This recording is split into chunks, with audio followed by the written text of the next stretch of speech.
హే అందరికీ నమస్కారం. నేను ఫిషెస్ అండ్ బర్డ్స్తో పాటు కొన్ని పురుగులు కూడా పెంచుతున్నాను. ఆ పురుగులు ఏంటి, దానివల్ల యూజ్ ఏంటి అని నేను ఈరోజు మీకు ఎక్స్ప్లెయిన్ చేయబోతున్నాను. సో ఈ బాక్స్లో ఉన్నవే ఆ పురుగులు. అండ్ ఈ పురుగులు వచ్చేసి తినడానికి పెంచుతున్నాను. అండ్ నేను తినడానికి కాదు, నా ఫిషెస్ తినడానికి. వీటిని గ్రిండల్ వామ్స్ అంటారు.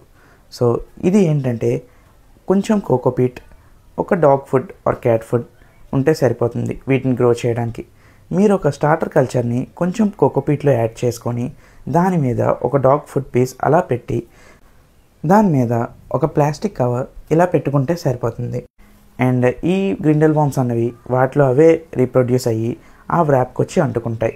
సో ఆ వ్రాప్ నుంచి ఎలా హార్వెస్ట్ చేయాలో నేను మీకు చూపిస్తాను. చూడండి, ఇవి ఇంట్లో ఉంటే ఇంట్లోంచి గెంతేస్తారు. కానీ ఫిష్ కీపింగ్ చేసే వాళ్ళకి ఫిషెస్ హెల్త్ కూడా ఇంపార్టెంటే కదా. లైవ్ ఫుడ్ వేయడం వల్ల ఫిషెస్ హెల్తీగా ఉంటాయి. సో ఎవరికి తెలియకుండా ఇలా లోపల దాస్తున్నాను, లేదంటే మా నాన్న ఈ సీన్ రీక్రియేట్ చేస్తారు మళ్ళీ. అందుకే మనం రిస్క్ తీసుకోకుండా మన జాగ్రత్తలో మనం ఉండాలి. సో ఇక్కడ చూడండి, ఇప్పుడైతే ఫుడ్ కూడా వస్తుంది. ఒక నిమిషం. సో ఇది తీస్తున్నప్పుడు చూసారా, ఇవన్నీ గ్రిండల్ వామ్స్ అన్నమాట. మీరు దగ్గరగా అబ్జర్వ్ చేస్తుంటే అవి కదులుతూ ఉంటాయి. సో అవన్నీ బతికి ఉన్న వామ్సే. ఇవి ఫీడ్ చేయడం వల్ల ఫిషెస్ యాక్టివ్గా హంటింగ్ చేసి ఫుడ్ తీసుకుంటాయి అన్నమాట. సో దానివల్ల వాటికి కూడా ఒక స్పోర్ట్ లాగా ఉండి బాగా ఎంటర్టైనింగ్గా ఉంటుంది.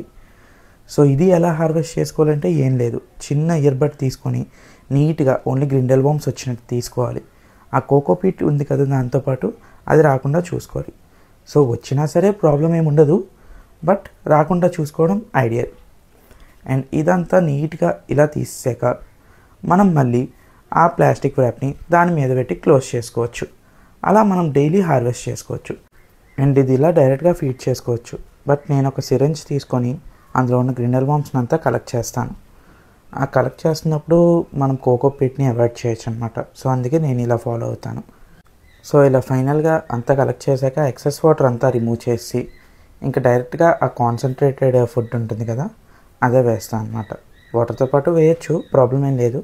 బట్ నేను ఈ మెథడ్ని ఫాలో అవుతాను. సో ఫిషెస్ కూడా చాలా ఇష్టంగా అండ్ యాక్టివ్గా తీసుకుంటాయి ఈ ఫుడ్ని.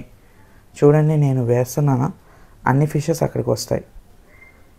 అండ్ ఈ ఫుడ్ వచ్చేసి మనకి ఏ ఫిష్కైనా ఫీడ్ చేసుకోవచ్చు. సో ఓన్లీ ఈ వెరైటీ ఆఫ్ ఫిషెస్కే ఫీడ్ చేయాలని ఏమి ఉండదు. ఇవి బెటా ఫిషెస్ తింటాయి, మాలీస్ తింటాయి, గప్పీస్ తింటాయి అండ్ ఎవ్రీథింగ్. సో దాంట్లో అయితే ప్రాబ్లం ఏం లేదు. చూసారా మా డాన్ ఎంత స్పీడ్గా వెళ్తున్నాడు ఆ ఫుడ్ కోసం. వాడే మెజారిటీ ఆఫ్ ద ఫుడ్ తినేస్తుంటాడు ఆ ట్యాంక్లో.